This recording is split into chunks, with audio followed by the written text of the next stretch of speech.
தேவாதேவம் சேவித்தால் ஆவாய் சோமன் மாடத்து சொட்டங்களுக்கிடையே ரோமும் கமலத்தில் தகவலும் மாமன் மகளை மனுஷனும் தாம் தருவாய் மாமே அவளை விட்டீரோ உன் மகள்தான் அமைய நம்பிச்சோடு அவங்களோ நமக்கு மந்திரப்பட்டாலோ மாமே மாணவன் வைத்து நாமம் கலவும் நகன்றவாய் நோட்டுக்கு வரக்க முடிந்தவனாய் மாற்றம் தாராவாதார் நாட்டத்துடையாய் ஒரு நாராயணன் நம்மால் போட குறை தரவும் புண்ணிய நாள் மந்திரனால் குற்றத்தப்பாய் விளங்கு கும்பகரணம் தோற்று மக்கே தாசன் நாம் மாற்றவர்களுடைய அலங்கரமே வேற்றுமாய் வந்து தெருவேவாய் கற்ற கரவை கணங்கள் பலர்ந்து செற்றால் தெருவில் சென்று தெரிச்சையும் குற்றவில்லாத கோவல தம்பூர்களுடைய குற்றவர் பூமியை போதலாய் சொத்தத்து தோடுமால் எல்லாரும் வந்து என் ஒற்றும் புகுந்து மகிழ் மன்னல் பேர்பாடா சித்தாதே பேசாதே செல்வ பெண்டாட்டி நீற்றே கொள்கும் முரளிலோரம்பாவாய் கணக்கிலும் கட்டுரவை தந்திறங்கி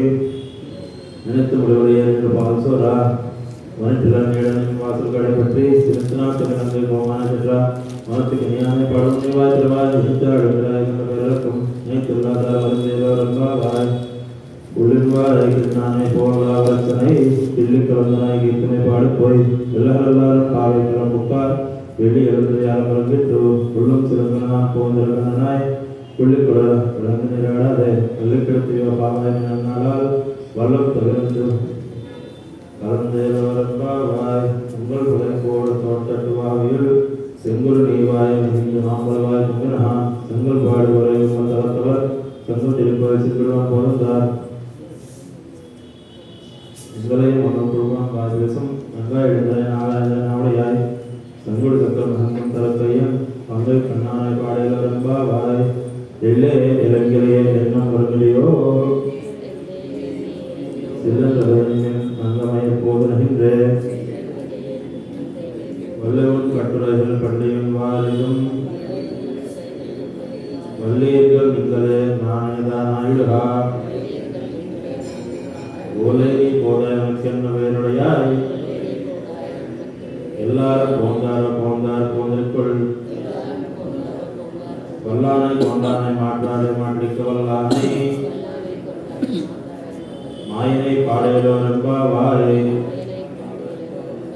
நாயக்கனாய் நந்தனன் கோபனுடைய கோயில் காப்பானே கொடுத்தோன்றும் தோரணவாசல் காப்பானே மணிக்கதவும் தாழ்தரவாய் அயர் சிறுமீரமுக்கு அரை பறை மாமன் மணிகண்ணன் பேரனவாய் நந்தனன் தூய்மா வந்தோம் திரு பாடுவான் வாயால் முன்னம் மாற்றாதே அம்மா நீ நேடைக்கதவும் நீ கேரவரம்பாவாய் நாயக்கனாய் நந்த கோபனுடைய கோயில் காப்பானே கொடுத்தோன்றும் தோரணவாயில் காப்பானே மணிக்கதவும் தாழ்தரவாய் அயர் சிறுமீரம் போ அரைப்பறை நாயர் மணிமன்னன் நெஞ்சலே வாய் நந்தனா தூய்மாம் வந்தோம் திருவிழப்பாடுவான் வாயால் முன்னம் மாட்டாதே அம்மா நீ நெய்க்கதவும் நீ கேரோரம்பாவாய் తిరువడిగలే శరణం. ముందుగా భాగవతోత్తములందరికీ నమస్కారం చేసుకుంటూ ఆచార్య పరంపరకి బ్రహ్మాంత గురువ సాక్షాత్ ఇష్టం దైవం శ్రేయపతికి ఆచార్య శ్రీమదాచార్య సప్తమే జన్మ జన్మని అని వేదోక్త ప్రమాణంతో బ్రహ్మాంత గురువ సాక్షాత్ మనకి నిజమైనటువంటి మంచి దారిలో నడిపించే గురువులందరికీ కూడా నమస్కారం చేసుకుంటూ सारा गुरु ब्रह्मा गुरु विष्णु गुरुदेवो महेश्वरः गुरु साक्षात् परम ब्रह्मा तस्मै श्री गुरवे नमः. మనం ముందుగానే చెప్పుకున్నట్టుగా వచ్చే 10 పాసురాల్లో కూడా 10 మంది జ్ఞానులని అంటే బ్రహ్మజ్ఞానం కలిగిన వ్యక్తులను మనం నిద్ర లేపుతామన్న భావనలో గోపికలు ఉన్నారని మనం చెప్పుకున్నాం కదండి. అందులో చివరి వారి కింద ఈ యొక్క గోపికను నిద్రలేపుతున్నారు అనమాట. ఎల్లే ఇలంగయ్యే అంటే ఒక అద్భుతమైన లేత చిలుక అని అర్థం. అంటే చిలుక అని ఎందుకు తీసుకున్నారంటే మొదటి నుంచి కూడా మనం చూస్తే పక్షులని ఒక గుర్తు కోసం వాడారు. అంటే మొదట చెప్పిన పాత్రలో భారద్వాజ పక్షుల గురించి కానీ, తర్వాత చెప్పినటువంటి మిగిలిన పక్షుల గురించి కానీ కూడా, అంటే ఒక పక్షి శబ్దానికి ఉన్నటువంటి శక్తిని, అంటే దాన్ని కూడా తక్కువ అయిపోకూడదు అన్న ఉద్దేశంతో చెప్తున్నటువంటి ఆ విషయంలో చిలుక, అంటే చిలుక ఎప్పుడు కూడా స్వచ్ఛమైన మాటలు, అంటే మనం ఏం నేర్పితే అదే నేర్చుకుంటుంది. కొంతమంది మునీశ్వరులు అంట అలా అడవిలో వెళ్తున్నారు. వెళ్తుంటే కొంత దూరం వెళ్ళేసరికి ఒక చిలుక పైనుంచి వస్తుందంట. ఆహారం వచ్చింది, ఆహారం వచ్చింది, అందరూ వదిలిందండి, అందరూ కత్తుందండి, అందరూ గొడవదండి అంటున్నారు. అది గట్టిగా అడ్జస్ట్. ఎందుకంటే అది అడవిలో ఉన్నటువంటి అక్కడ ఆ అడవి జాతికి వాళ్ళకి సంబంధించినటువంటి చిలుక. అది అలా చేస్తూ ఉండేసరికి వీళ్ళందరూ భయపడితే అక్కడి నుంచి పారిపోయి వేరే దారిలో ఇంకో చోట వస్తుంటే ఇంకొక చోట ఇంకొక చిలుక కలుస్తుంది.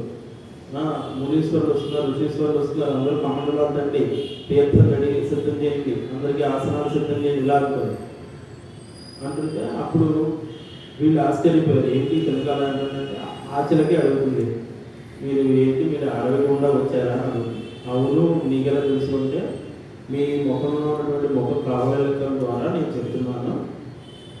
అయితే అక్కడ ఉన్నది కూడా ఎవరో కాదు, నా సోదరుడే, నేను ఒక తల్లి గడుపుంటే పుట్టాము. కాకపోతే నేను మునీశ్వరుడి దగ్గర పెరగడం వల్ల నాకు ఈ సద్బుద్ధి వచ్చింది, అక్కడ పెరగడం వల్ల వాడికి ఆ దుర్బుద్ధి వచ్చింది, అంతే తప్ప మిగిలిన ఏమీ కాదు అని. అంటే ఇక్కడ స్వచ్ఛమైన మనసు, అంటే చిలుక అన్నది ఎవరు ఏమి నేర్పితే అది నేర్చుకుంటుంది, దానికి ఏం తెలియదు. అంటే లేత మనసు కలిగింది, అంటే స్వచ్ఛమైన మనసు కలిగినది అని అర్థం అన్నమాట.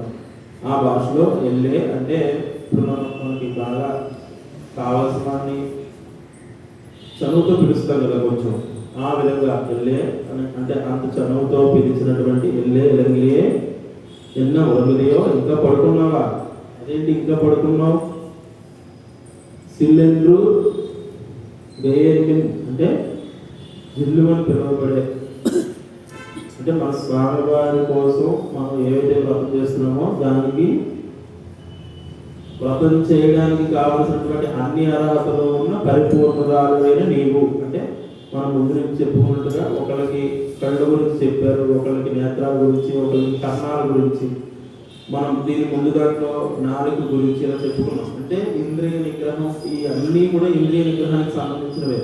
కాబట్టి ఈ పరిపూర్ణమైనటువంటి జ్ఞానేంద్రియాలు, పంచేంద్రియాలు నిగ్రహించుకున్నటువంటి పరిపూర్ణరాలైనటువంటి నీవు అని నంగే మీరు అంటే పరిపూర్ణులా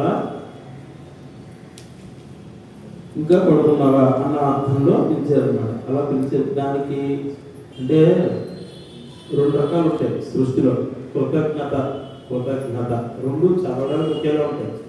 కానీ దీనికి దానికి ఎంత తేడా ఉందంటే, ఒక పిల్లికి మనం ఇంట్లో లేనప్పుడు వచ్చి పాలు తాగి వెళ్ళిపోతుంది, అది మనసులో అనుకుంటుంది యజమాని కళ్ళిపోతే బాగుండు, రోజు వచ్చి తాగేసి వెళ్ళిపోవచ్చు, ఎవరికి తెలియదు, చూసినప్పుడు నా కొడుకుగాడు ఏదో విసురుతుందా దాని అయితే అనుకుంటుంది. అది కృతజ్ఞత.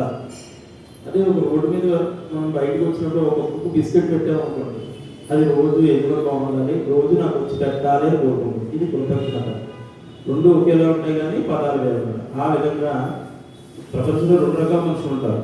మనం మంచి చేసినా మనకి చెడు చేసేవాళ్ళు ఉంటారు, అలాగే మనకి ఏదో జరగాలని కోరుకునే వాళ్ళు ఉంటారు. ఇవన్నీ దాటి వెళ్ళాలి మనం అన్న భావనలో. అంటే దానికి పరిపూర్ణమైనటువంటి, అంటే నువ్వు దేన్ని పట్టించుకోకూడదు, స్వామివారి అనుగ్రహం కావాలంటే ఆచార్యుల మార్గంలో నడవాలి. ఆచార్యుల మార్గంలో నడవాలంటే అది ఎంత కష్టం అంటే, సాక్షాత్ భగవత్ రామానుజాచార్యులే ఆయన జీఎస్ స్వామి అవడానికి ముందు యమునాచార్యులు గారు శిష్యుడు చెప్పుకున్నాను. ఆయనకి 5 ప్రధాన శిష్యులు. అందులో ఈ చిన్నది జీఎస్ స్వామి అవడానికి కావాల్సినటువంటి అర్హత అంటే రామానుజాచార్యుల కంటే పెద్దవాళ్ళే ఉన్నారు ఉన్నవాళ్ళు అందరూ. అంటే చర్చ గోష్ఠి కానీ మిగిలిన వేదాంగాలు, వేదాలు, ఉపనిషత్తులు, పారాయణలు ఇవన్నీ కీర్తించిన వాళ్ళు, అంటే ముందుగా మనం చెప్పుకున్నటువంటి అతిథి అంటే అభ్యసించిన వాళ్ళు, బోధించిన వాళ్ళు, ఆచరించిన వాళ్ళు, అందరికీ ప్రబోధించిన వాళ్ళు, అందరూ ఇటువంటి వాళ్ళు. ఆ ముందు నలుగురు కూడా దేంట్లో తక్కువ కాదు. కానీ యమునాచార్యుల వారు వాళ్ళకి చెప్పారన్నమాట, ఆయన మోక్షం పొందే ముందు ఇక వైష్ణవ సాంప్రదాయాన్ని ఈ భగవద్ రామానుజాచార్యులు ముందుకు తీసుకెళ్తారు, మీరందరూ ఆయనకి సహాయ సహకారం అందించండి అని చెప్పారు. అప్పుడు చెప్పినప్పుడు ఏం చెప్పారంటే, మనకి భగవద్గీతలో ఒక శ్లోకం ఉంది, అంటే పరిపూర్ణమైనటువంటి సర్వధర్మాన్ పరిత్యజ్య మామేకం శరణం వ్రజ అహంత్వా సర్వ పాపేభ్యో మోక్షయిష్యామి మా శుచః. ఇది చదవడానికి చాలా వీలుగా ఉంటుంది, చాలా చిన్నదే అనిపిస్తుంది, కానీ దీనిలో ఉన్నటువంటి ధర్మ సూక్ష్మాలు చాలా గొప్పవాడు. అవి తెలుసుకోవడానికి మన గోష్ఠి పూర్ణుల వారు, అంటే ఆయన ఉన్నటువంటి 5 శిష్యుల్లో రామానుజాచార్యుల ముందు గోష్ఠి పూర్ణుల వారు ఉన్నారు. ఆయన దగ్గరికి వెళ్ళి గోష్ఠి చేసి, అంటే విచారించి నువ్వు తెలుసుకో అని చెప్పి యమునాచార్య చెప్పారు. ఇప్పుడు జీఎస్ఎం అయ్యే తర్వాత కూడా, అంటే త్రిదండం పట్టుకుని పవిత్రం పెట్టుకుని ఆయన ఒక యతీశ్వరుడు అయినప్పటికీ కూడా, అంటే ఒక స్వామిజీ అయినప్పటికీ కూడా నేర్చుకోవడానికి సిద్ధంగానే ఉన్నాడు. ఎందుకంటే దానికి ఎప్పుడు అది అపారమైన సముద్రం జ్ఞానం అనేది, అది ఎప్పటికైనా మనం నేర్చుకుంటూనే ఉండాలన్న భావన ఆయన ప్రపంచానికి చాటి చెప్పారు. ఏ విధంగా అంటే శ్రీరంగం నుంచి గోష్ఠి పూర్ణుల వారు ఉన్నటువంటి ఆ ఊరికి వెళ్ళాలి, తిరుగు గోష్ఠి అంటే ఇప్పుడు సులభమే, ఇప్పుడు వెళ్ళిపోవచ్చు. 1000 సంవత్సరాల క్రితం ఎంత దారుణంగా ఉంటుంది పరిస్థితి, అక్కడి నుంచి అక్కడికి వెళ్ళాలంటే. అటువంటి సమయంలో నువ్వు వెళ్ళి నేర్చుకోమని చెప్పారు కదా యమునాచార్యులు, సరే నేర్చుకుందాం నేను వెళ్ళి పాపం చాలా కష్టపడి, అంటే ఇప్పుడు మనం ఆలోచిస్తే ఒక 120 కిలోమీటర్ల నుంచి 150 కిలోమీటర్ల మధ్యలో ఉంటుంది. అసలు మామూలుగా ఆ రోజుల్లో 10 కిలోమీటర్లు అంటే చాలా కష్టం కదా. అంటే దాన్ని కోసంలో కొలిచేవారు, అంటే మన భాషలో కిలోమీటర్లు అనుకోండి. ఎంత కష్టం ఆ అడవుల్లో మధ్య దొంగలు, భయాలు, శత్రు భయాలు, రాక్షస భయాలు అనేకం ఉంటాయి కదా, ఘోర సింహాలు ఇవన్నీ ఉంటాయి. ఇవన్నీ దాటి వెళ్ళారు కష్టపడి. వెళ్తే ఆయన కనీసం అంటే ఈ ఊళ్ళో ఉంటారని చెప్పినప్పుడు తిరుక్కోష్ఠి ఆ ఊరు వెళ్ళినప్పుడు ఇటువంటి, అంటే ఇంత గొప్ప మనిషి అన్ని వేదాలు చెప్పుకున్నారండి. ఈయన కోసం మేము వచ్చేవాళ్ళు భగవద్ రామానుజాచార్య గారు, దాసరి గారు, అలాగే వీళ్ళ ముగ్గురు వెళ్ళారు. వెళ్ళిన తర్వాత ఆయన అన్నారు, కనీసం తలుపు కూడా తీయాలి, నువ్వు కొన్నాళ్ళు ఆగి రావమ్మా అని చెప్పారు భగవద్ రామానుజాచార్య. ఈయన సరే అన్నారు. ఇంక ఏం మాట్లాడాల, అంటే గురువు అని నువ్వు భావించినప్పుడు పరిపూర్ణంగా ఆయన ఏం చెప్తే చేయాలన్న భావన ఇక్కడ ఎవరికి భగవద్ రామానుజాచార్య. ఇంకేం ఆలోచించారు, మళ్ళీ వెనక్కి వెళ్ళిపోయారు. అయ్యే బాబు నేను ఇంత కష్టపడి 130 కిలోమీటర్లు నడుచుకొస్తే కనీసం తలుపు తీయకుండా, నన్ను చూడకుండా, నాలో ఉన్నటువంటి ఆతృత, విద్య నేర్చుకోవాలన్న ఆతృత, మన భాషలో చెప్పాలంటే ఆ కసి ఇంత ఉంది నాలో. నేను జీఎన్ అయ్యి కూడా, అంటే యతీశ్వరుని అయ్యి కూడా నేను వచ్చి నేర్చుకుందాం అనుకుంటున్నా కూడా ఈయన నాకు నేర్పట్లేదే, ఇటువంటి భావం నేను రాలేదు ఆయన మనసులో. ఆయన తర్వాత రమ్మన్నారు, తర్వాత వెళ్ళిపోయారు. ఇలా ఒక్కసారి కాదండి, 17 సార్లు వెళ్ళారు. మీరు ఆలోచించండి, 130 ఇంటూ 2 అంటే ఒక 250 కిలోమీటర్లు తప్పగా, అలా 17 సార్లు వెళ్ళారు ఆయన అక్కడి నుంచి అక్కడికి. అంటే ఒక మనిషికి ఎంత పేషెన్స్, అంటే మన భాషలో చెప్తారు కదా, అటువంటివన్నీ కూడా ఆయన భగవత్ రామానుజాచార్య ప్రపంచానికి చాటి చెప్పడం కోసం అంత కష్టపడ్డారు. 17వసారి వెళ్ళినప్పుడు, 16వసారి వెళ్ళినప్పుడు, నువ్వు తరువాత వచ్చేటప్పుడు ఈ దాసరథి గారిని మనం ముందు చెప్పుకున్నాం. అతులాయి గారి కథలో, అతులాయి గారి కథ మీకు గుర్తే ఉంటుంది. తులసీదేవి గురించి, అంటే యమునాచార్యులు గారి శిష్యుడైనటువంటి మార్నేయర్ గారికి సంస్కారం చేసినటువంటి ఆ ఆళ్వారు గారి యొక్క కూతురు గారి గురించి కథ చెప్పుకున్నాం. వాళ్ళ ఇంటికి వెళ్ళి దాసరథి గారు సపర్యలు చేశారు. అక్కడ ఉన్నటువంటి మామగారికి, అత్తగారికి తర్వాత ఉద్భవం తెలిసి, ఈయన గొప్పవారం తెలిసి ఇక్కడికి వచ్చారు. దానికంటే ముందు జరిగిన కథ అన్నమాట. అయితే అక్కడికి వెళ్ళినప్పుడు 16 సార్లు వెళ్ళినప్పుడు నువ్వు ఒక్కడవే రావయ్యా, వీళ్ళిద్దరిని తీసుకురాకు అని చెప్పారు. సరే కదా అని 17వసారి వెళ్ళినప్పుడు వీళ్ళిద్దరిని తీసుకువెళ్ళారు. తీసుకువెళ్ళినప్పుడు అదేంటి నేను ఒక్కడే రమ్మన్నాను కదా అని చెప్తే, అయ్యా నేను యతీశ్వరుణ్ణి, అంటే నేను త్రిదండం పట్టిన వాడిని, కాబట్టి దండము పవిత్రం లేకుండా నేను బయటికి రాకూడదు కదా, వీళ్ళిద్దరిలో ఒకరు నా దండము, ఇంకొకరు పవిత్రము, అందుకే నేను వీళ్ళతోటి వచ్చాను అని చెప్పాను. సరే అయితే వస్తే వచ్చావు కానీ కూర్చో, నువ్వు వాళ్ళు దూరంగా పెట్టంటే వాళ్ళిద్దరిని దూరంగా కూర్చోమని చెప్పి ఈయనొక్కరికి ఈ బ్రహ్మసూత్రాలు అంటే భగవద్గీతకు సంబంధించి ఈ ఒక్క శ్లోకం ఇందాక మనం చెప్పుకున్నటువంటి ఆ ఒక్క శ్లోకం గురించే పరిపూర్ణమైనటువంటి సర్వధర్మ పరిత్యజ, అసలు అన్ని ధర్మాలు వదిలేయడమా దాని అర్థం అంటే వదలడం కాదు చేయడం అని చెప్పారు. అన్ని ధర్మాలు చేస్తేనే కదా నీకు మోక్షం వస్తుంది. ఇప్పుడు మనం ఫస్ట్ నుంచి ఒకటే చెప్పుకున్నాం, పరై తర్వా మోక్షం ఇచ్చేవాడు అంటే ఈ రాత్రికి చదివేసి రేపు మోక్షం ఇచ్చేస్తే మనకు ఓకేనా అంటే కాదు కదా, ఎవరు దానికి సిద్ధంగా లేరు. అంటే ఏంటి దాని అర్థం? బ్రతికినన్నాళ్ళు నీ భజన చేసదము గాని మరణ సమయం మరుతునేమో అంటే ఎప్పుడు మరణిస్తామో మనకు తెలియదు. ఆ సమయంలో మనం మర్చిపోతామేమో అని ముందుగానే నారాయణ నీ నామస్మరణ చేస్తున్నాము, నీ వ్రతం చేస్తున్నాము, నీ వ్రతంలో చెప్పినటువంటి అన్ని చేస్తున్నాము అని ముందు నుంచే చెప్తున్నాం మనం. పరై గర్వాలంటే అది దాని అర్థం. అంటే రేపే వచ్చేయాలని కాదు కదా, అంటే దాని అర్థం ఏంటంటే మనం ఎప్పుడు వెళ్తాం మనకు తెలియదు కాబట్టి వెళ్ళినప్పుడైనా అది ఇవ్వబోయ్యా మనస్ఫూర్తిగా.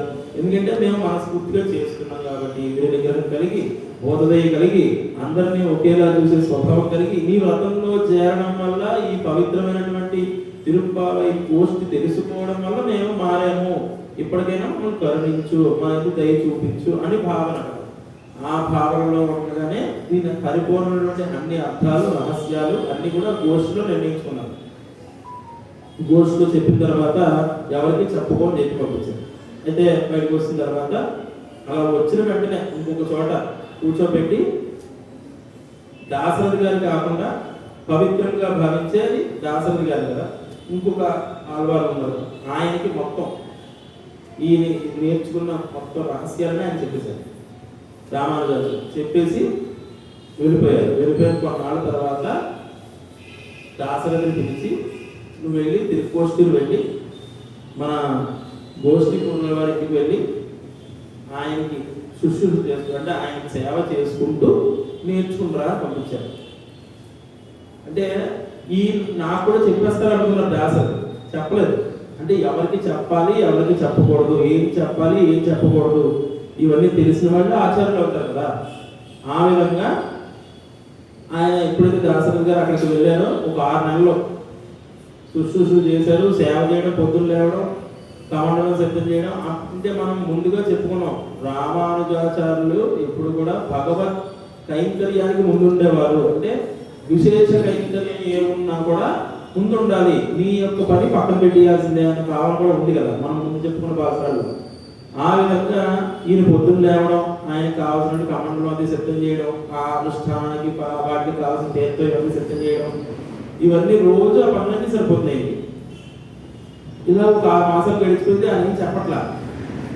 అప్పుడు ఈయన ఇంకా అడిగేస్తారు, అయ్యా నేను ఇలాగా భగవద్గీత యొక్క రహస్యాలు తెలుసుకోవడానికి భాష్యానికి వాటికి వచ్చానండి, ఇలా రామానుజాచార్యులు పంపించారు అని చెప్తే, అవునా మరి ఎన్నాళ్ళు చెప్పలేదయ్యా, నేను చెప్పలేదు నీకు, రామానుజాచార్యులు చెప్తారు ఇలా ఆయన అడిగాను, ఎన్నాళ్ళు చెప్పలేదు ఇప్పుడు చెప్తారని చెప్పి మళ్ళీ అక్కడికి వెళ్ళి అయ్యా ఇలా అన్నారు మీరే చెప్తారని చెప్పారు, ఆయన చెప్పలేదు అంటే నేను చెప్తానని చెప్పారా, సరే అయితే అని అప్పుడు ఈ అభినయ్ గారు ఇంటికి పంపించారు. మళ్ళీ అప్పుడు చెప్పలా, అప్పటికే చెప్పలా.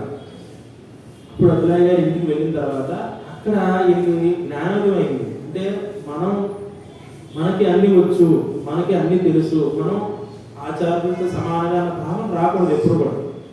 ఆ భావన వస్తే దాన్ని కూడా మనం సంహరిస్తేనే, అంటే ఎప్పుడు కూడా ఇప్పుడు మనం చెప్పుకునే తరువాత పాసన ఉంటుంది తాల్ తెరవాయ్ అంటే 2 రకాల తలుపులు ఉంటాయి. ఒకటి ఈ లోకంలో మనకు ఉన్నటువంటి తాపత్రయము ఆకృత ఉన్నటువంటి అనేక విషయముల మీద, అంటే విషయములు అంటే విషయంతో సమానం, ఆ విషయాల మీదే మనకి ఆకృత ఉండడం వల్ల ఇక్కడి నుంచి వెళ్ళబుద్ది. రెండోది ఆత్మ పరమాత్మను చేయడానికి కావలసినటువంటి ఆ మోక్షాన్ని సంపాదించడానికి కావలసినటువంటి ఇంద్రియ నిగ్రహాన్ని కూడా మనం అనేది చేయాలి. ఈ 2 తలుపులు అన్నమాట. ఈ తలుపులు తెలిస్తేనే లోపల ఉన్నటువంటి భగవంతుడు మనకు కనపడతాడు. మన లోపలే, మన మనసు లోపలే భగవంతుడు ఉన్నాడని చెప్పి చెప్తూ ఉంటారు కదా. అంటే ఒక చిన్న శ్లోకం ఉంటుంది, నీ మనసును మించిన గురువు లేడు, నీ జీవితాన్ని మించిన పుస్తకం లేదు. అలాగే ఈ విధంగా చెప్తారు, అంటే శరీరాన్ని మించినటువంటి తీర్థము లేదు. అలాగే మనస్సును మించిన క్షేత్రం లేదు, నీ అనుభవాన్ని మించిన గురువు లేడు, నీ జీవితాన్ని మించిన పుస్తకం లేదు. అంటే తీర్థం కానీ క్షేత్రం కానీ అనుభవం, మనకి గతం అనుభవం, ఎవరిని నమ్మాలి, ఎవరిని నమ్మకూడదు, ఎవరి దగ్గర ఎలా ప్రవర్తించాలి, ఎవరి దగ్గర ఎలా ప్రవర్తించకూడదు, ఎవరికి ఇవ్వాలి, ఎవరి దగ్గర తీసుకోవాలి, ఇవన్నీ మన అనుభవాలే. ఇవే మనకి ఆచార్యులు, ఇవే మనకి గురువులు అన్నమాట మనం జీవిస్తున్నటువంటి ఈ జీవితంలో. అలా మన జీవితం, మన యొక్క శరీరమే తీర్థం, మన మనసే క్షేత్రం, మన అనుభవాలే మనకు గురువు, మన జీవితమే అతిపెద్ద పుస్తకం. మనం మన జీవితంలో జరిగిన పుస్తకంలో జరిగిన పేజీలన్నీ తిరిగేసుకుంటే మనం ఎన్ని తప్పులు చేసామో మనకు తెలుసు. ఆ తప్పుల్ని ఎలా ఇప్పటికైనా సరిదిద్దుకునే అవకాశం భగవంతుడు మనకి ఇచ్చాడు కాబట్టి దాన్ని సద్వినియోగం చేసుకోవాలి అని ఆచార్యులు చెప్తున్నారు అన్నమాట. ఈ విధంగా రామానుజాచార్యుల వారు ఆ దాసరథి గారిని కూడా అక్కడికి పంపించి మళ్ళీ అక్కడి నుంచి వచ్చిన తర్వాత తిరిగి రావడం అదంతా మనకు తెలుసు. వాళ్ళ మామగారు అత్తగారు తీసుకురావడం, అయ్యా ఈ గొప్పవారిని మాకు తెలియదు, ఎవరు ఇక్కడ వచ్చేసండి అని చెప్పేసి కాబట్టి ఇదంతా మనకు తెలుసు. అలా వచ్చిన తర్వాత అప్పుడు దాసరథి గారు ఒంటరిగా కూర్చుని ఆలోచిస్తున్నప్పుడు అప్పుడు భాగవత రామానుజాచార్యులు వెళ్ళి ఈ సర్వధర్మ పరిత్యక్త దీని గురించి కానీ మిగిలిన విషయాలన్నీ అప్పుడు చెప్పారు ఆయన. అంటే అప్పుడు పరిపూర్ణమైన జ్ఞానం వచ్చింది ఆయనకి, అప్పటి రాలా. అందుకోసం అంటే భగవత్ రామానుజాచార్యులు గారి శిష్యుడు అన్నప్పుడు పరిపూర్ణమైన జ్ఞానంతో ఉండాలి. అంటే ఏ కైంకర్యానికైనా సిద్ధంగా ఉండాలి. అంటే నేను అది చేయను ఇది చేయను అని కుదరదు. నువ్వు అన్ని ధర్మాలు చేస్తేనే నువ్వు ఆ పరై పొందుతావు అని ఆయన చెప్పినటువంటి విధం అన్నారు. ఆ విధంగా గురుభక్తి అంటే ఇందాక మనం చెప్పుకున్నాం 17 సార్లు వెళ్ళొచ్చారంటే ఎంత గురుభక్తి కలిగి ఉంటుంది ఆయనకి. అటువంటి ఆయన గురించి ఈ చివరి పాసంలో చెప్తారన్నమాట. అంటే ఇప్పుడు మనం చెప్పినటువంటి ఈ చివరి పాసంలో ఆయన సాక్షాత్ భగవత్ రామానుజాచార్యుల గురించి చెప్తున్నారు. ఎందుకంటే 15, 29 ఈ రెండు చాలా గొప్పవి. ఈ తిరుప్పావై పాసురాల్లోనే చాలా గొప్పవి. ఎందుకంటే 15వ పాసురం పరిపూర్ణమైనటువంటి 10 మంది జ్ఞానుల గురించి చెప్తే 29వ పాసురం ఆ జ్ఞానులు మనకి ఇచ్చినటువంటి ఆ సంపద అంటే సౌందర్య రస భక్తి సంపదలో మనం ఏ విధంగా ముందుకు వెళ్ళాలని వివరించింది అనమాట. కాబట్టి ఇవి రెండు ముఖ్యమైనవి చెప్తూ ఉంటారు. అలాగే స్వామివారు ఏ విధంగా ఉన్నారంటే లాస్ట్ లో చెప్తారు, ఎల్లారు పోందారో పోందని కోడు. అంటే మనం మొన్నటి పాసంలో చెప్పుకున్నాం, ఒక కోలాయ పీడం అనే ఏనుగుని స్వామివారు సంహరించారు. ఆ యొక్క పెద్ద మామిడివాడు వచ్చి ఒక్కసారిగా స్వామివారి మీదకి తీసుకెళ్తూ ఉంటే ఆ మామిడివాడిని చంపారు. అలాగే మామిడివాడి దగ్గర ఉన్నటువంటి ఏనుగుని చంపారంటే అదేంటంటే మరి గజేంద్ర మోక్షంలో ఏనుగుడు స్వామిని కాపాడాలి కదా, పరిగెట్టుకెళ్ళి తిరిగి చెప్పడం శంకరచక్ర అని చెప్పుకున్నాం కదా మనం. అంటే అక్కడ కాపాడాల్సి వచ్చింది, ఇక్కడ శిక్షించాల్సి వచ్చింది. ఎందుకంటే దానికి ముందే స్వామివారు చెప్పారు, నువ్వు మా వైపు రాకు, అంటే మేము ఉన్న వైపు రాకు అని చెప్పారు. ఎందుకు? ఓరి కుంజరపాల మా దశకు నీ ఉజ్జత్మల ఈ భయందరం ప్రేరేపింపలేను తిప్పు, అంటే పక్కకు తిప్పే, మరలా ప్రేరేపింపనం అంటే మళ్ళీ నా వైపుకు తిప్పితే నిన్ను గంభీరోగ్రశని తుల్యముష్టహతులను వేధించి నేలంతను అవునుమేత మహత్వర దీపంతో సిద్ధమున యుద్ధము అని ముందే స్వామివారు హెచ్చరిస్తారు. నువ్వు మా వైపుకు తీసుకొస్తున్నావు, పక్కకి తిప్పే, ఒకవేళ మా వైపుకు తిప్పితే నేను అంటే కుంభం మీద సింహం పడినట్టుగా దాని మీద పడి సంహరిస్తాను, దాంతోపాటు నువ్వు సంహరింపబడతావు. అతని పేరు కుంజర పాలకుడు. అంటే ఆ కోలాయి పీడాన్ని నడపడానికి చాలా మంది ఉన్నారు. ఆ మామిడి వాళ్ళందరికీ ఒక హెడ్ ఉంటాడు కదా, అతని పేరు కుంజర పాలకుడు అన్నమాట. అతనికి చెప్తున్నారు స్వామివారి ఈ విధంగా చెప్తే అప్పుడు మా మాట వినకుండా మీదకి వస్తాడు. అప్పుడు స్వామివారు వేరే అంటే మనం ముందు చెప్పుకున్నట్టుగా గజేంద్ర మోక్షంలో ఏనుగును రక్షించిన వాడే ఇక్కడ తప్పకుండా తన జుట్టు ముడిని పైకి సిగ కట్టుకుని పట్టు పీతాంబరాన్ని ఎత్తి కట్టుకుని బిగించి కట్టి ఒక్కసారిగా సింహం గజరాజు మీదకి దూకినట్టుగా దూకి ఆ సింహాన్ని మట్టుపెట్టారు. అలా ఆ ఏనుగును మట్టుపెట్టి దాని దంతాన్ని తీసుకుని బలరాముడు మరియు కృష్ణ పరమాత్మ అదొక కంసుడు సభలోకి వెళ్ళారు అని ఇక్కడ దాని అర్థం. అటువంటి స్వామి అంటే అంత గొప్ప స్వామిని శాఖా నియమ ప్రతిష్ఠ అంటే ఎప్పుడు కూడా నియమనిష్ఠులతో ఉండేటి వారిని గవాంసవాచ మనుష్ణోమి అంటే అడవిలో వెళ్ళినా అలాగే నువ్వు దేవాలయంలో ఉన్నా ఎక్కడున్నా నిన్ను వచ్చే కాపాడే స్వామిని, అటువంటి ఆయన్ని మనం కీర్తిద్దాము అటువంటి ఆయన గురించి మనం అటువంటి మాయని అంటే మాయను చేసే వారిని మనం కాపాడదాము, దానికి నువ్వు రావాలి అని చెప్పారు. అలా చెప్పి ఈ 10 మంది జ్ఞానులు ఎప్పుడు కూడా ఏ విధంగా ఉంటారంట, జ్ఞాన ఖడ్గధరావిప్రాహ అంటే వాళ్ళు ఎప్పుడు కూడా ఒక కత్తి పట్టుకుని అటు ఇటు తిరుగుతూ ఉంటారట. అదేంటంటే మరి మాకు తెలిసిన పెద్దలందరూ సిద్ధిలో పట్టుకు తిరుగుతారు అంటే అది ఆ కత్తి ఎలాంటి కత్తి అంటే జ్ఞాన ఖడ్గము, అంటే మనలో ఉన్నటువంటి అజ్ఞానాన్ని ఛేదించి మనకి జ్ఞానాన్ని ప్రసాదించే ఖడ్గము. అటువంటి ఖడ్గాన్ని పట్టుకుని ఆ యొక్క విప్రులు అంటే ఆ యొక్క జ్ఞానులందరూ మునిలు యతీశ్వరులు మనం ముందే చెప్పుకున్నాం, మునివరుగలం యోగిగలం అని చెప్పుకున్నాం. అంటే భరతుడి గురించి లక్ష్మణుడి గురించి కూడా మనం ఒక చిన్న ఎగ్జాంపుల్గా చెప్పుకున్నాం. అటువంటి వారందరూ కూడా మనలో ఉన్నటువంటి అజ్ఞానాన్ని తీసేస్తారట. అంటే ఇక్కడ భరతుడి గురించి వచ్చింది కాబట్టి ఇంకొక ముక్క ఆయన గురించి చెప్పుకోవాలి. ఎందుకంటే సీతాదేవి వల్ల ఆ విదేహరాజు అయినటువంటి జనక మహారాజుకి ఎంత కీర్తి వచ్చిందో, అలాగే రఘువంశానికి నిజంగా చెప్పాలంటే రాముడి వల్ల రాలేదట, భరతుడి వల్ల వచ్చింది. ఎందుకంటే పునర్వసు నక్షత్రంలో రాముడి వారు పుడితే పుష్యమి నక్షత్రంలో భరతుడు పుట్టాడు. అలాగే తర్వాత శత్రుఘ్నుడు వీళ్ళందరూ పుట్టారు కదా. మధ్యలో పుట్టినటువంటి భరతుడు అంట 1000 మంది రాములతో సమానం చెప్పారు యతీశ్వరుడు. అంటే మన ఆచార్యుల యొక్క ఆలోచన విధానం ఏముంటుందంటే అదేంటంటే పితృవాక్య పరిపాలకుడు అటువంటి రామచంద్రమూర్తి కంటే భరతుడు గొప్పని ఏ విధంగా చెప్తున్నారంటే, తండ్రి మాట వింటే మామూలే కదయ్యా, వినకపోతే ఆశ్చర్యం. నువ్వు విన్నాడు కాబట్టి మంచివాడు అంటున్నావు, వినకపోతే చెడ్డవాడు అనేసేవాడివి. విన్నాడు కానీ తండ్రి ఇచ్చేశాడు, తల్లి ఇచ్చేసింది, ఆయన ఎవరికి ఇచ్చారో అటువంటి రామచంద్రమూర్తి కూడా పరిపాలించుకోని చెప్పాడు. అయినా సరే నాకు ఈ రాజ్యం వద్దు, నాకు రాముడే కావాలి అని చెప్పి ఆయన పాదాలు ఆ సింహాసనంలో పెట్టినటువంటి నువ్వు గొప్పవాడివి కాబట్టి భరతుడు గొప్పవాడు. అందుకే రఘువంశానికి అంత పేరు వచ్చింది.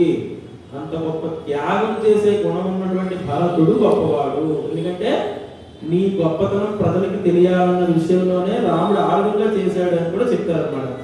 ఆ విధంగా భరతుడిని అంత కీర్తించారు. ఆ విధంగా మునివరుగలం యోగిగలం వీళ్ళందరూ మనకి ఈ 10 మంది ఆచార్యుల్ని ముందు తీసుకుని మనం ఈ జ్ఞాన సంపాదన అంటే జ్ఞానం ఆర్జించడానికి స్వామివారి పాదాలు పొంది పరై తరువాత అంటే మోక్షం పొందడానికి వీళ్ళని తీసుకుని అంటే వీళ్ళ సహాయ సహకారాలతో మనం ముందుకు వెళదాము అని అర్థం అన్నమాట. ఎందుకంటే మనం ఏదైనా ఇప్పుడు తెలియని చోటుకి ఎక్కడికో వెళ్ళామనుకోండి, మామూలుగా ఇప్పుడు మనం దారిలో వెళ్తూ ఉన్నాం, మనకి ఏం తెలియదు.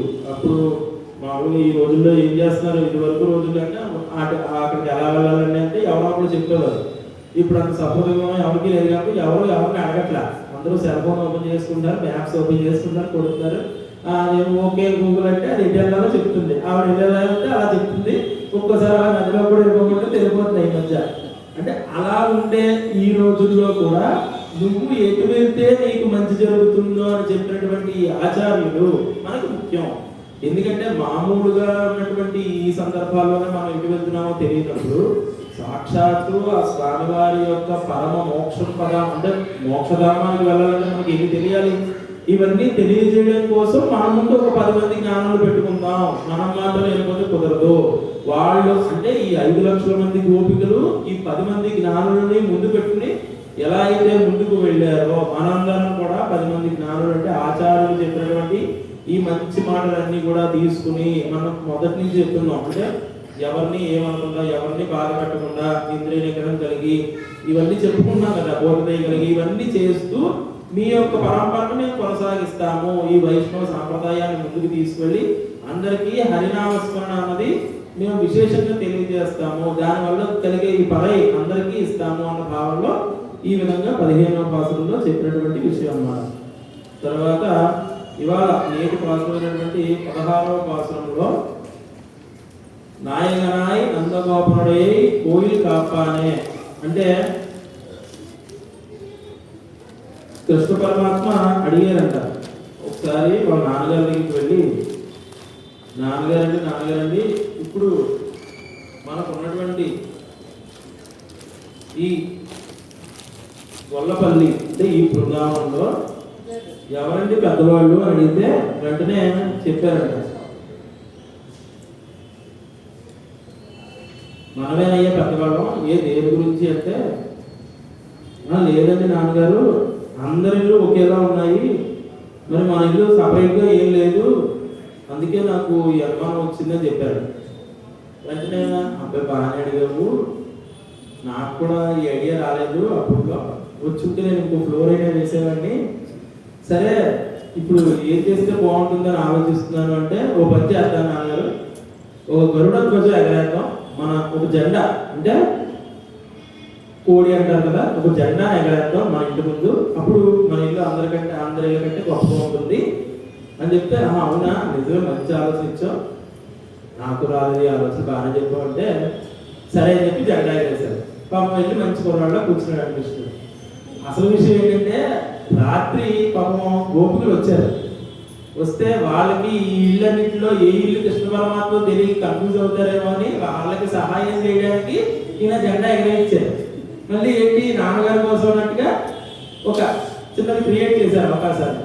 అటువంటి స్వామి వారు కోయిల్ కాపానే అంటే అటువంటి ఆ భవనాలన్నిటికీ ఒక ఆయన కాపలాగా ఉన్నారట. అంటే ఇప్పుడు మనకి అంటే మామూలుగా అందరికీ తెలిసిన కాపలాదారులు ఇద్దరు, జయ విజయులు అని చెప్తారు కదండి. మనకి పైన కూడా ఉంటారు, ప్రతి వైష్ణవాలయానికి పశ్చిమ ద్వారం దగ్గర జయ విజయులు ఉంటారు. కానీ చాలా మందికి తెలుసు, కొంతమందికి తెలియదు ఏంటంటే ప్రతి ద్వారానికి ఇద్దరు ఉంటారు. ఒక చోటేమో భద్రుడు సుభద్రుడు, దక్షిణ ద్వారానికి పశ్చిమ ద్వారానికి జయుడు విజయుడు, అలాగే ఉత్తర ద్వారానికి దాత విధాత, ఇలా ప్రతి చోట ఉంటారు.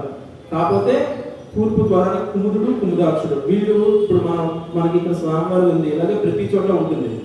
జయ విజయులు కనపడతారు, కుముదుడు కుముదాక్షుడు మాయా రూపంలో ఉంటారు. అందుకే గణపతి ఇటువైపు జయుడు విజయుడు అయితే పైన కింద కూడా ఎప్పుడైతే స్వామివారు ఏ దేవాలయమైనా మీ దేవాలయం తీసినప్పుడు జయాయ నమః విజయాయ నమః కుముదాయ నమః కుముదాక్షాయ నమః నలుగురికి నమస్కారం చేసుకుని వాళ్ళ అనుమతితో మేము లోపలికి వెళ్తాం. ఏ అర్చకుడైనా అలాగే వెళ్తారు.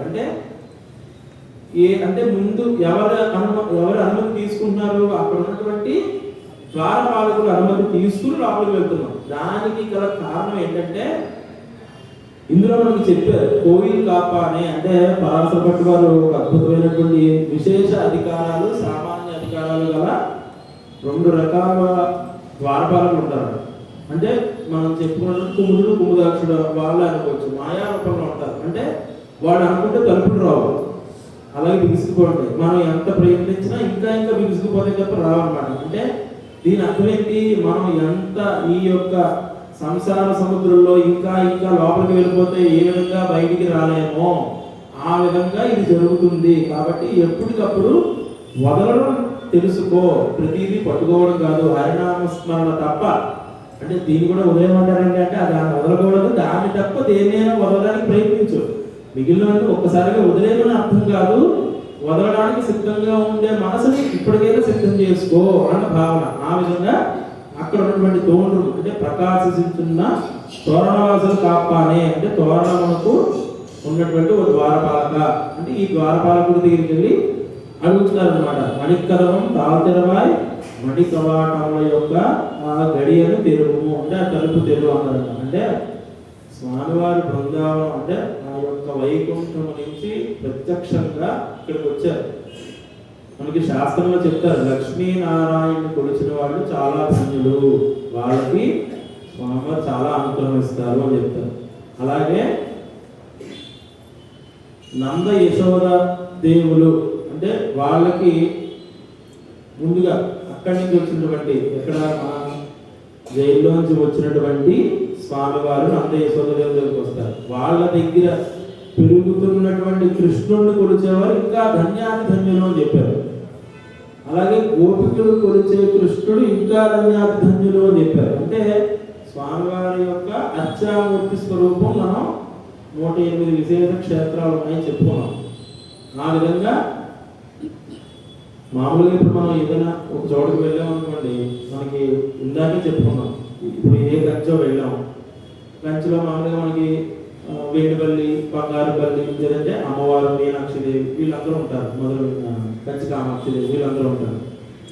కాకపోతే అక్కడ ఉన్నటువంటి వైష్ణవ క్షేత్రాలు చాలా కొంతమందికి తెలుసు, ఎవరో కానీ వెళ్ళలేరు. వెళ్ళిన తర్వాత కూడా ఏ 11:30 వెళ్ళారు అనుకోండి, ఆ తొలిహస్త తొందరని అన్నారు అనుకోండి, గేట్ నుంచి వెళ్ళాలో మనకు తెలియదు. కొన్ని పరిగెత్తుకు వెళ్ళిపోదామంటే అప్పటికే తరిపేస్తే ఏం చేయలేం. అలాంటప్పుడు ఇటువంటి ద్వారపాలకుడిగో ఇటు నుంచి కాదు అటు నుంచి వెళ్ళండి అంటే చూడండి, మనకి నిన్న వైకుంఠ ద్వారం ఉంది, ఉడామం లైన్లో ఏపీ బాబు ఇటు నుంచి రండి అంటే తీసుకొచ్చారు కదా. అటువంటి సహాయం లేకుండా రాలేరు కదా, వాళ్ళైనా బయట ఆగిపోతుందా ఎవరైనా. అలాంటి సహాయం చేసేటువంటి ద్వారపాలకుడు అన్నమాట ఆయన. అలా ద్వారపాలకులు సహాయం చేస్తారని చెప్పడానికి కారణం ఏంటంటే, స్వామివారు పైనుంచి ఇక్కడికి వచ్చారు కదా బృందావనంలో. ఇక్కడ ఉన్నటువంటి ఈ ఆవులు కానీ గోపికలు కానీ చుట్టుపక్కల ఉన్న వాళ్ళు కానీ వీళ్ళందరూ కూడా మునివరులు యోగికులు, మునుల అంశ యోగుల అంశ, సిద్ధులు యక్షులు గంధర్వులు వీళ్ళందరూ ఆనందంతో వచ్చారు. సాక్షాత్తు ఆ పరమాత్మ ఇక్కడ ఉద్భవిస్తున్నాడు కాబట్టి మనం కూడా కనీసం ఇక్కడ చెట్టో పుట్టో రాయో అప్పో అయ్యి ఉంటే అది ఆ ఆనందం వేరు కదా. ఆ భావనలో వచ్చిన వాళ్ళు వీళ్ళందరూ. అలాగే ఈ తాళు తెరవాయి ఆ తలుపుకున్నటువంటి మనులు కానీ ఆ తలుపుకున్నటువంటి గొళ్ళాలు కానీ ప్రతిదీ కూడా అంటే అక్కడ అవకాశం రాకపోతే కనీసం ఎక్కడైనా వచ్చింది ఎక్కడో అక్కడ ముందు మనం ఈ స్వామివారిని ప్రదేశంలో ఉండిపోతుందే అన్న భావనలో వాళ్ళందరూ వచ్చినటువంటి సిద్ధులు వాళ్ళందరూ అన్నమాట, మునులు వీళ్ళందరూ. అంటే అక్కడ ఉన్నటువంటి ప్రతి వస్తువు కూడా దైవీక సంబంధం ఉన్నటువంటి దైవానికి సంబంధించినటువంటి వస్తువులే అన్నమాట. అటువంటి శక్తి గలటువంటి తావు తెరవాయి, దాన్ని మేము తీయలేం, నువ్వే తీయాలి అని చెప్పారు.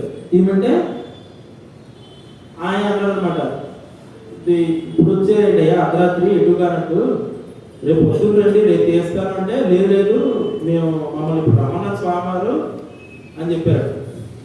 అంటే ఇది మణికవాట వైపు గడికి తెలుగు అని చెప్పారు కదా. అయ్యారు సిరిమీరు ముక్కు అంటే గోపబాలులైన మాకు పరై పరై ధ్వని చేసే వాద్యం. అంటే ఇక్కడ మనం పరై అంటే అర్థం చేసుకోవాల్సిన మోక్షం ఇస్తా అన్నారు. ఎవరు మాయం ఆశ్చర్యము కలిగించే అద్భుతమైనటువంటి చేష్టలు చేసే స్వామివారు మాకు ఇస్తా అన్నారు, అందుకే మేము వచ్చాము అని చెప్పారు. అంటే సౌందర్య రస నదీ ప్రవాహం లాంటి భగవత్ స్వరూపంలో మనం వెళ్తూ ఉన్నప్పుడు ఆ రసజ్ఞతలో అంటే మనం స్వామివారికి ఏదో చేద్దాం, మనకి ప్రత్యేకంగా కోరికలు ఏం లేవు, స్వామిని పొందాలని అనుకుంటున్నాం. కానీ అక్కడికి వెళ్ళిన తర్వాత విశేష కైంకర్యం అనుకున్నాం కదా. అంటే స్వామివారికి ఏదో చేద్దాం అనుకుని ఇప్పుడు తిరుపతి వెంకటేశ్వర మనం ఒక నిమిషం నుంచోబెట్టి అనుకోండి ఎంత ఆనందం వచ్చేస్తుంది. మనం అప్పుడు ఏదో అనుకుంటాం, ఏదో కోరుకోవాలనో ఏదో చెప్పుకోవాలనో ఏదో అదేం తెలియదు, స్వామి ఆ చూస్తూ ఉంటుంటాం. అంటే అంతటి సౌందర్యం కలిగిన వాడు. అటువంటి సౌందర్యం కలిగినటువంటి ఆ నదీ ప్రవాహంలో మనం ఒక్కడిగానే దిగితే ఎక్కడ కొట్టుకుపోతాము అన్న భావనతో ఈ 10 మంది జ్ఞానులు అంటే మనతో వచ్చిన వాళ్ళందరినీ కలుపు తీసుకెళ్దాం. 100 మంది లోపలికి వెళ్ళిన తర్వాత మనల్ని నాయకత్వం అనుకుంటారు. అలాంటి వాళ్ళు కాకుండా మంచి వాళ్ళు లాంటి వాళ్ళని మనతో ఉంచుకుందాం అంటే మనల్ని కూడా బయటికి తీసుకొచ్చి చేయాల్సిన కర్తవ్యాన్ని నిర్వర్తించే వాళ్ళ లాంటి వాళ్ళ గురించి చెప్పుకున్నారు. ఈ విధంగా 10 మంది జ్ఞానంతో మనం ముందుకు వెళ్దామని చెప్పుకున్నాం కదా. ఆ విధంగా ఏకాన్ దివ్య పటేస్తవ్య నైవద్రామ కులాందిపి విష్ణునామ పటేధ్యేన దస్య సర్వస్య ఏవః. అంటే స్వామివారి కైంకర్యం చేయడం కోసం విష్ణుదాసుడు అని చెప్తారు. అంటే మొదటి నుంచి కూడా వైష్ణవ సాంప్రదాయంలో ఎక్కడ కులం గురించి చెప్పలేదు. అంటే నువ్వు తిరుకట్ట నుంచి తిరువారాధన అంటే స్వామివారి కోసం చిన్న తిరుకట్ట కుట్టేవాడి దగ్గర నుంచి తిరువారాధన అంటే స్వామివారికి ప్రత్యక్షంగా పూజ చేసే అర్చకం వరకు అందరూ కూడా విష్ణుదాసులే. అంటే స్వామివారి సేవ చేయడానికి వచ్చారు, ఆయనకి కైంకర్యం చేయడానికి వచ్చారు తప్ప ఎక్కడ కులం ప్రస్తావన తీసుకురాలేదు. ఈ విధంగా అటువంటి మంచి జ్ఞానాన్ని మనం ముందు పెట్టుకోవాలి. వారి పని వారు చేసినప్పుడు, వారి కైంకర్యం వారు చేసినప్పుడు స్వామి అనుగ్రహం వారి మీద కలుగుతుంది అన్న భావనలో ఈ 10 మంది జ్ఞానంతో మనం నందగోపుడు అంటే అక్కడ ఉన్నటువంటి నందగోపుడు అంటే దీనికి ఒక నందగోపుడు ఉంటారు కదా, ఆయన దగ్గరికి వెళ్ళి తలుపు తీయమని చెప్తున్నారు. చెప్తే అప్పుడు ఆయన అంటున్నారు ఇప్పుడు వచ్చారే ఎదురుగా అంటే రేపు పొద్దున్న రండి అంటే లేదు లేదు లేదు మమ్మల్ని ఇప్పుడు రమ్మన్నారు, మాకు అరైపరై అంటే ధ్వని చేసే వాద్యం లాంటిది మాయం ఆశ్చర్య గుణదలు చేసే ఆయన మణివర్ణన్ ఇంద్రనీలమణి సవర్ణమైనటువంటి ఆ మహానుభావుడు నిన్నే చెప్పాడు, మాటిచ్చాడు మాకు. ఇప్పుడంటే మేము నిన్ను అడుగుతున్నాం కానీ నిన్న మా దగ్గర ఉన్నాడు, మీరు ఖచ్చితంగా వస్తారు కదా, మా దగ్గరికి వస్తారు కదా మమ్మల్ని అందరినీ అడిగాడు, మేము వస్తామని చెప్పాం, అందుకే వచ్చాం. ఇదిగో 10 మంది జ్ఞానులు కూడా వచ్చారు మాతోటి, మేము తీసుకొచ్చారని చెప్తున్నారు వీళ్ళందరూ. చెప్తుంటే అప్పుడు ఆయన అన్నారు, మీరేం మాట్లాడితే గోపికలు అంటున్నారు, ఏమి చేయము మానే బాగానే ఉంటాం అంటున్నారు, గోపిక రూపంలోనే వచ్చింది పోతాం, మరి నాకు అందుకే భయం, అవన్నీ లోపల పంపడం. రామావతారంలో అంటే దశరథి మహా శక్తివంతమైనటువంటి రాజు, ఎవరినైనా సరే సంహరించగల శక్తి గలవాడు. ఇంకా పిల్లలు అంటారా, పులులు, రాముడు కానీ భరతుడు కానీ లక్ష్మణుడు కానీ శత్రుఘ్నుడు కానీ పులులతో సమానం. అక్కడ మేము మా అవసరం రాలేదు, ఎవరైనా వస్తే ఇంక కథం అయిపోతాడు ఇంకా. కానీ ఇక్కడ అలా కాదు, పాపం మా నందగోపుడు బాగానే ఉంటారు కానీ యుద్ధం వచ్చేంత వరకు ఆగుతారు, యుద్ధం వచ్చాక అంత ఏం చేస్తారు, కానీ యుద్ధం వచ్చేంత వరకు పాపం మంచి పాలు పితుక్కునే ఆవుల దగ్గర ఉండే సౌమ్యుడు. అందుకే మేము ఉన్నాం, సమస్య లేదు, మిమ్మల్ని పంపించాం, నాకు అసలే ధైర్యంగా ఉందని జై విజయులు చెప్తున్నారు. ఆ విధంగా మనం భావించుకోవాలి. చెప్తే అదేం లేదు, మేము మామూలుగా చిన్నపిల్లల ఆ రోజు వచ్చినటువంటి వత్సాసురుడు అంటే చిన్న దూడ రూపంలో వచ్చాడు మా స్వామి చంపడానికి. మరి చిన్నపిల్లలాగా వచ్చాడు, వాడు రాక్షసుడే అంటే అప్పుడు చెప్తున్నారు, తూయమాన్ తుయ్యలెంత పాడువాన్ అంటే మేము వేరే ప్రయోజనాలు ఏమీ ఆశించట్లేదు. అంటే మాకు ఏదో కోట్లు కావాలనో ధనం కావాలనో లేదంటే ఇప్పుడు ఉన్నటువంటి కోరికల బంగారం కార్లు ఇవేం కోరుకోవట్లేదు. అయ్యా మేము మనస్ఫూర్తిగా పాడువాన్ అంటే స్వామివారిని పాడడానికి, స్వామివారికి సుప్రభాతం చెప్పడానికి మేము వచ్చాం. ముందుగానే మాట్లాడే అంటే మమ్మల్ని కాదని చెప్పకు, దయచేసి అమ్మా స్వామి లోపలికి పంపించు అంటే, సరే అయితే మీరు ఇప్పటి వరకు చెప్తున్నారు కాబట్టి, ఇంత అందంగా మాట్లాడుతున్నారు కాబట్టి నమ్ముతున్నాను, సరే మిమ్మల్ని లోపలికి తీసుకెళ్తాను అంటే, ముందు నుంచి తలుపులు తీసే ఉన్నాయి, మీరు వెళ్ళొచ్చు, స్వామివారు నాతో చెప్పారు అంటే, అదేం లేదు, ఇది ఫింగర్ ప్రింట్ సిస్టమ్ మాకు తెలుసు, నువ్వు తీస్తేనే తెలుస్తాయి కాబట్టి దయచేసి మీరు వచ్చి తీయండి అని మళ్ళీ అడిగా. సరే తీస్తానని చెప్పి వాళ్ళే తలుపు తీసిన తర్వాత అలా లోపలికి వెళ్ళి ఆ యొక్క వాచాధర్మ మమావాసి పరమాత్మ ఏం చేసి ఉన్నటువంటి ఆ తలుపును తీసుకుని, అంటే అక్కడ ఉన్నటువంటి ఇప్పుడే చెప్పుకున్నాం, తాళాలు కానీ తాళకప్ప కానీ దాని మనులు కానీ ఆ స్తంభాలు కానీ ఇవన్నీ దేవతా స్వరూపాలే. దేవాలయంలో ఉన్న ప్రతిదీ కూడా దేవతా స్వరూపాలే. అందుకే మనం శుభ్రంగా తీర్థం తీసేసుకుని ప్రసాదం తినేసి ఆ స్తంభానికి ఈ స్తంభానికి ఎవరు చూడలేదు రాసేయడం ఇలాంటివి చెయ్యకూడదు. దేవతా స్థలంలో ఉన్న ప్రతిదీ మనం పవిత్రంగా భావించాలి. ఎందుకంటే వాళ్ళు ఏ ఋషులో మునులో యతీశ్వరులో మనకు తెలియదు, వాళ్ళ మొహమ్మద్ మనం ఎందుకు రాసేది తప్పు కదా. మరి ఇటువంటి భావన మనం ఉండాలి అని ఈ భావనలో చెప్తున్నారు అనమాట. ఈ విధంగా చెప్పి అక్కడ ఉన్నటువంటి జితే వినసి మానుష సత్య రుంగ భిక్షు సూచి అని చెప్పారంటే, ఈ విధంగా స్వామివారు ఆలోచిస్తూ ఉంటారట. అంటే అక్కడ ఉన్నటువంటి వాళ్ళందరూ ఈ విధంగా చెప్పేసరికి, సరే మిమ్మల్ని లోపలికి పంపుతాను, మీరు ఆనందంగా వెళ్ళండి అని చెప్పినప్పుడు అక్కడ ఉన్నటువంటి వాళ్ళందరూ కూడా ఒక భావంలో ఉన్నారనమాట. అంటే అంటే మనిషి జితే వినసి మానుష, మనుష్యుడి యొక్క ఆలోచన ఎలా ఉంటుందంటే, ఎంతసేపు అబ్బా మనం ఇక్కడ ఉన్నాం కానీ స్వర్గంలోకి వెళ్తుంటే భలే ఉంటుంది అక్కడ. ఇంకా అసలు రంభావసి మేనక గారి నాట్యాలు ఎంతసేపు ఆహా ఊహు ఊహు ఇటువంటి గంధర్వుల పాటలు, ఎంతసేపు అఖండమైన ధనము సంపద ఇవన్నీ ఉంటాయంట. ఆనందంగా ఉంటుందని మనుషులు అనుకుంటాడు.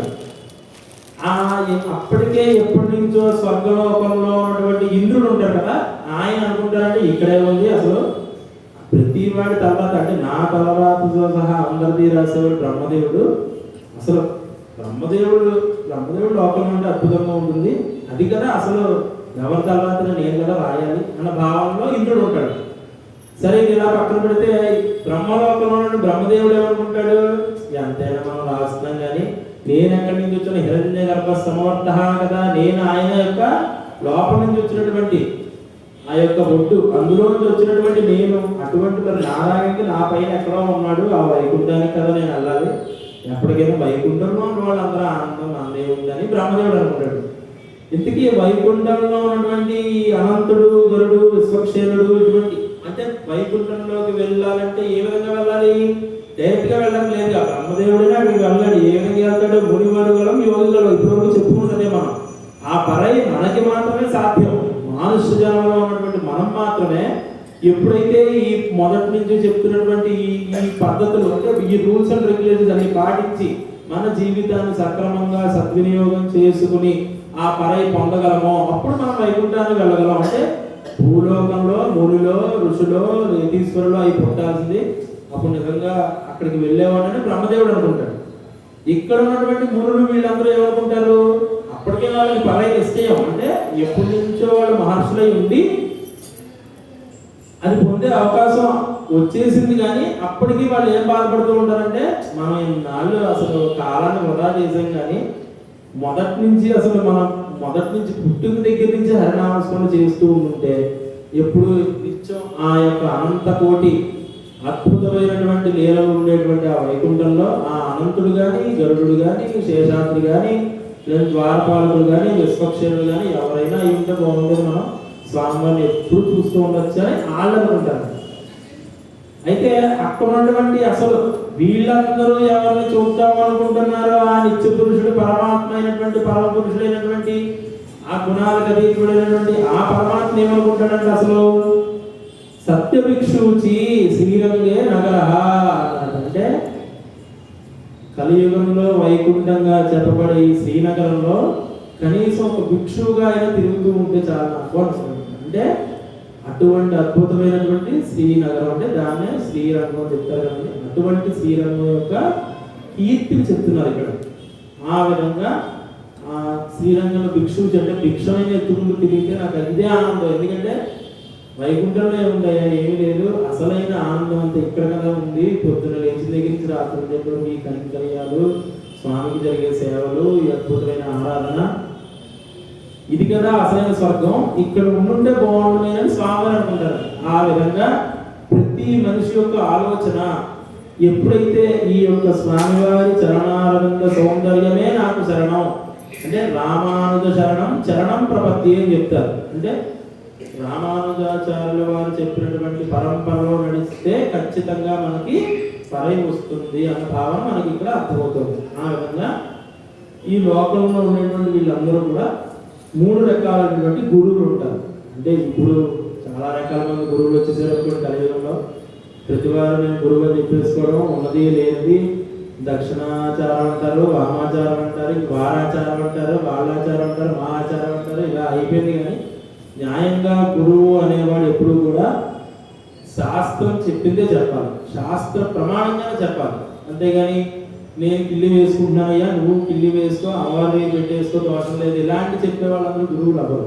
శాస్త్ర ప్రమాణమే వచనం, వేదవాక్కు, మనం ఆప్తవాక్యం చెప్పుకున్నాం. అంటే మనకి తెలియనటువంటి విషయం ఋషులు మునులు పెద్దలు చెప్పినప్పుడు దాన్ని మనం ఆచరించాలి అనేది మనం ఒక ఎగ్జాంపుల్ రూపంలో కూడా చెప్పుకున్నాం. ఎందుకంటే మొన్న చెప్పాను, మేము వదిలినాడు వెళ్ళినప్పుడు ఏనుగు చూసాం, ఇప్పుడు ఆ ఏనుగు అక్కడ ఉంటుందంటే ఉండదు కదా, పెద్దదైపోయి ఉంటుంది, ఏమైనా ఎక్కడికైనా వెళ్ళిపోతుంది దేశాలకు.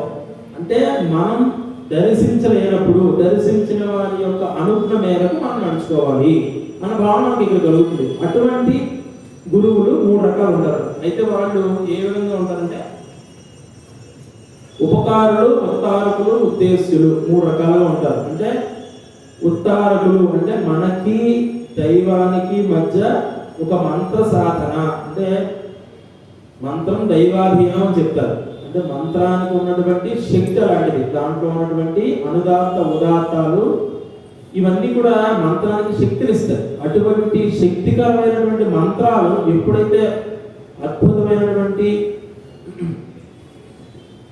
రాగ రీతిలో, అంటే ఏ విధంగా సుస్పష్టంగా పలకాలో గురువు దగ్గర నుంచి నేర్చుకున్నటువంటి ఆ విప్రుడు ఆ విధంగా సుస్పష్టంగా మంత్రాలను చదివినప్పుడు అక్కడ ఒక అద్భుతమైనటువంటి శక్తి ప్రేరేపించబడుతుంది. ఆ శక్తి తరంగాల రూపంలో అక్కడ ఉన్నటువంటి ఈ అంతరాలయం గర్భాలయంలో ఉన్నటువంటి గోడలకి తగిలి ఆ యొక్క మధ్యలో ఉన్నటువంటి అర్చామూర్తి పాదాలను స్పృశిస్తుంది. ఈ పాదాల నుంచి స్వామివారి యొక్క కాంతి అతి వేగమై పైకి వెళ్తుంది, ప్రసరించబడి ఆ పైన ఉన్నటువంటి గోపురానికి వెళ్ళి ఆ గోపురంలో వచ్చినటువంటి శబ్ద తరంగాల ద్వారా ప్రతి ఒక్క దేవాలయానికి వచ్చిన ప్రతి మానవుడికి మంచి జరుగుతుంది అనే ఉద్దేశంలో చెప్తారన్నమాట.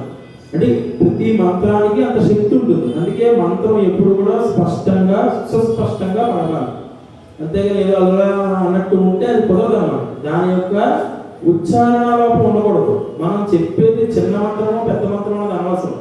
అనుదాత్త ఉదాత్తాలు సరిగ్గా నువ్వు చెప్పి దాని శక్తిని నువ్వు ప్రేరేపించినప్పుడు దాని యొక్క అర్థము పరమార్థము ఉంటుందన్నమాట. ఆ విధంగా స్వామివారికి మనం అర్చన చేసేటప్పుడట నమ్మాళ్ళ వారి గారికి ఒకసారి ఒక అనుమానం వచ్చింది.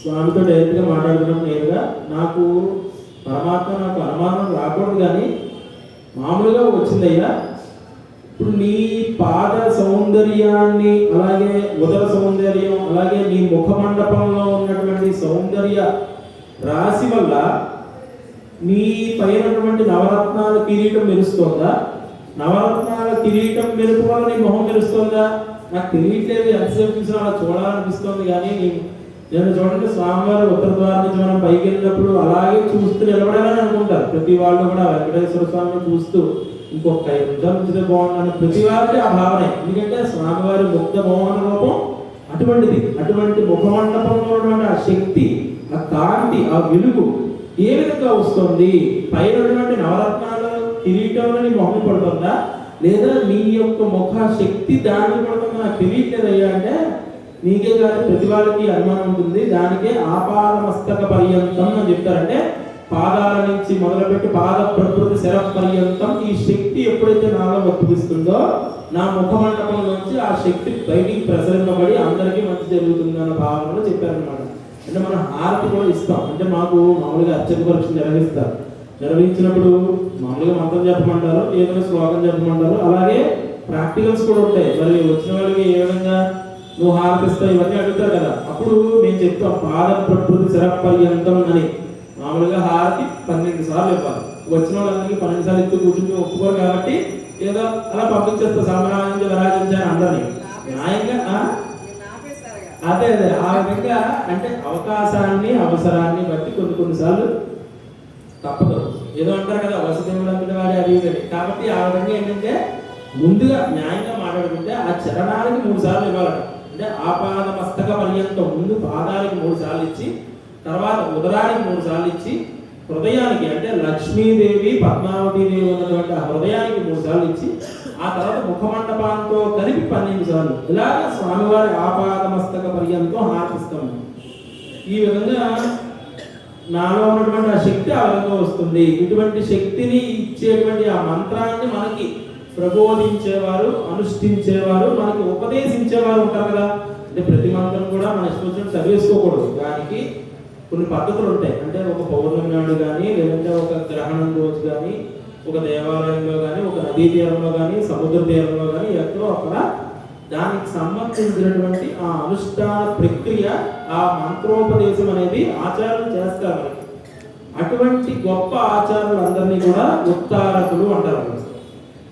అయితే ఈ ఉత్తారకులు చెప్పినది మనం చేయొచ్చు. ఏ విధంగా అంటే ఇప్పుడు భీష్మద్రోణ తథా జయద్రథ జలాగాంధార నీలోత్పల శల్యగ్రహవతి గురేణ వహని కర్ణేన నీలోకుల అశ్వత్థామ వికర్ణఘోర మకర దుర్యోధనావర్తిని సోద్యర్నా కలు పాండవైరణి కైవర్తక కేశవ భద్రం కర్ణే విష్ణుయామ దేవాః భద్రం పశ్యేమాక్షభిరేయత్రా స్థిరైరంగైస్తుష్టవాంగస్తనోభిః యసేమదేవహితం యదాయుః అస్తి న ఇంద్రో వృత్తశ్రవాః అస్తి నః పూషా విష్ణువేదాః అస్తి నస్తారిక్షో హరిష్టనేమహి స్వస్తి నో బృహస్పతిర్దదాతు. ఓం శాంతి శాంతి శాంతి అని చెప్తారు. ఇప్పుడు దీని అర్థం మీకు ఏమైనా అర్థమైందా? భద్రం కర్ణే విష్ణుయామ దేవ అంటే ఏంటండి? భద్రం పశ్యేమాక్షభిరేయత్రా అంటే దాని అర్థం చెప్పడానికి మనం ఒకళ్ళు ఉండాలి. మంత్రం నేర్చేసుకున్నంత మాత్రం సరిపోదు. అది నేర్చుకున్న తర్వాత దాని అర్థం ఏమిటి, పరమార్థం ఏమిటి, దానివల్ల మేము ఎలా ఉద్ధరింపబడాలి, ప్రజల్ని ఎలా అంటే మేము చెప్పడం వల్ల విశ్వం అంతా ఎలా ఉద్ధరించబడాలి అని కూడా మనకు తెలియాలి కదా. అది చెప్పేవాళ్ళు ఉపకారకులు. ఈ విధంగా 2 రకాల గురువులు ఉంటారు. అంటే మనకి ఉత్తారకులు కావాలి, ఉపకారకులు కావాలి. అదే విధంగా వీళ్ళిద్దరూ మిళితమై ప్రపంచానికి లోక కళ్యాణం కోసం ఉద్ధరింపబడానికి మాత్రమే జన్మించినటువంటి ఉద్దేశ్యులు కొంతమంది ఉంటారు. అంటే భగవద్ రామానుజాచార్యులు ప్రత్యక్ష ఉద్దేశ్యులు కలియుగానికి అని చెప్పారు.